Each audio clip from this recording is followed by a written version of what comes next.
The Nigerian National Petroleum Corporation, NNPC, has disclosed that it spent a total of 864.7 billion naira between January and September subsidizing premium motor spirit, popularly known as petrol.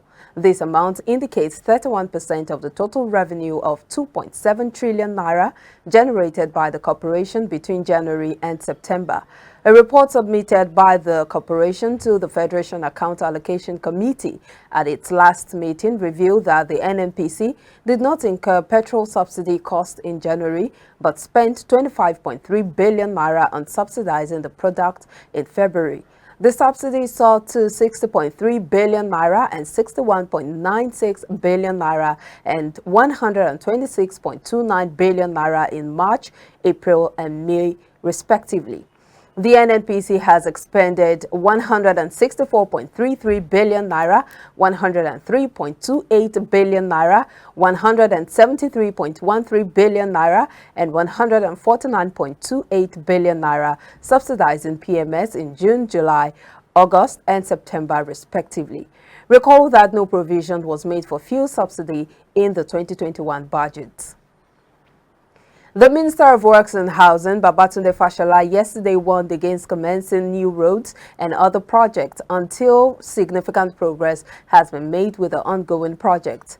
Fashola, while appearing before the House of Representatives Committee on Works in Abuja yesterday to defend the 2022 budget proposed by his ministry, also said that the federal government is currently undertaking a total of 854 highway contracts of over 7 trillion naira. The minister further stated that the major challenge to the ministry's effort towards the timely completion of projects was insufficient budgetary provision and releases for projects to sustain annual cash flow requirement levels. He therefore appealed that those limited resources be concentrated on the completion of ongoing projects. The Nigerian Communications Commission, NCC, and other telecoms regulators under the auspices of West African Telecoms Regulators Assembly, WATRA, are set to develop technical and regulatory modalities aimed at combating rising wave of electronic frauds and standardizing regional roaming tariffs in the sub-region. This was disclosed at a two-day meeting organized by WATRA in collaboration with the Economic Community of West African States, ECOWAS, which held in Abuja. The meeting, which was attended by representatives of telecoms regulators from countries across West Africa, provided a platform for key participants and stakeholders to deliberate on building a unified market in telecommunications services in West Africa to combat roaming and cyber-related frauds and achieve the standardization of roaming tariffs among ECOWAS member states. Addressing stakeholders at the meeting, Executive Vice Chairman of NCC, Professor Omar Garba Dambata, who is also the chairman of WATRA, underscored the centralization of meeting by emphasizing that as businesses move, the fraudsters are also going digital.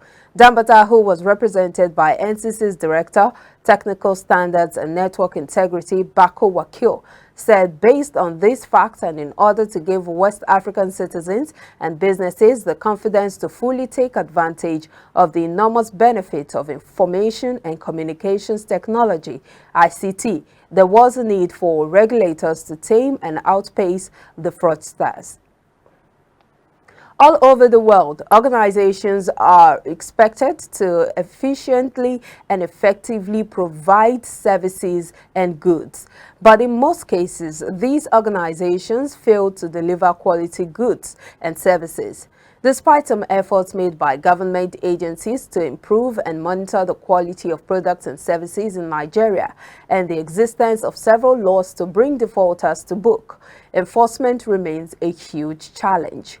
Earlier this morning on Business Breakfast, Vivian Ngozi Ani, managing partner at Highnet Resources Limited, corroborated this.